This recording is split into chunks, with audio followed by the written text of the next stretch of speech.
Bonjour à tous. Entre les mois de septembre et jusqu'à la fin du mois de mars, les journées sont plus courtes et il y a moins de luminosité. Résultat, le risque d'accident augmente, surtout pour les piétons.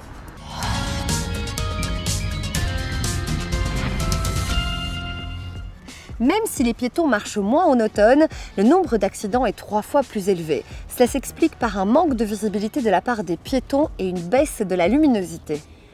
Le conseil vraiment c'est d'avoir du fluo et du réfléchissant, c'est ça? Voilà, parce que le fluo va permettre d'être visible encore quand le soleil est là mais est en train de se coucher, et le réfléchissant va être très utile au moment de l'obscurité grâce au fait qu'il réfléchit bien les lumières notamment des véhicules. Et concrètement, qu'est-ce qu'on doit porter alors? On peut porter plusieurs choses, soit on a une veste, l'idéal qui est totalement réfléchissante et qu'on porte tous les jours. On peut aussi rajouter sur une veste par exemple ce type d'éléments que j'ai rajouté moi-même et qui permet d'avoir des bandes réfléchissantes. On peut aussi avoir d'autres, je veux dire même gadgets comme des bracelets, on peut avoir des petits objets qui sont réfléchissants.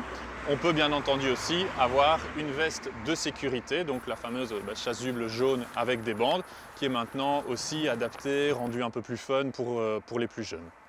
Si vous êtes piéton, regardez plusieurs fois et des deux côtés de la chaussée avant de traverser. Ayez un contact visuel avec le conducteur et si vous êtes cycliste, voici quelques astuces pour ne pas passer inaperçu.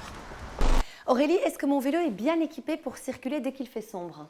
Alors, pour être bien visible et rouler en sécurité, d'abord, tout vélo ordinaire doit être équipé de catadioptres. Donc, un blanc à l'avant, un rouge à l'arrière, des catadioptres orange sur les pédales et également soit des catadioptres sur les roues, soit une bande autoréfléchissante comme on a ici, qui est bien propre.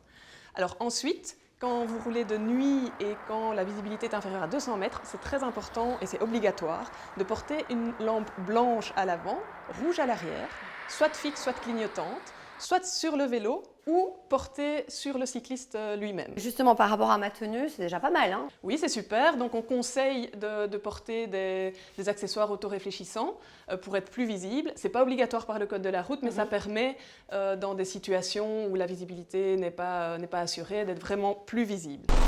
Pour les conducteurs, dès que l'automne et la pénombre s'installent, redoublez de prudence et ralentissez. Mais l'état de votre véhicule peut aussi faire la différence. Olivier, autre problème, c'est la saleté du pare-brise. Pourquoi c'est important qu'il soit toujours bien dégagé?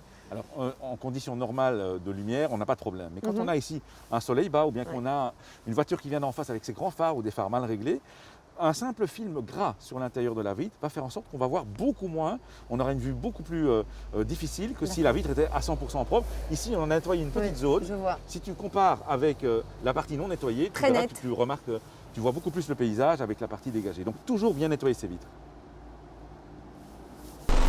En résumé, les accidents impliquant des piétons sont bien plus nombreux en automne. À pied, à vélo ou encore en voiture, voir et être vu est essentiel pour la sécurité. Si vous avez des questions, contactez-nous sur les réseaux sociaux. À la semaine prochaine et d'ici là, bonne route!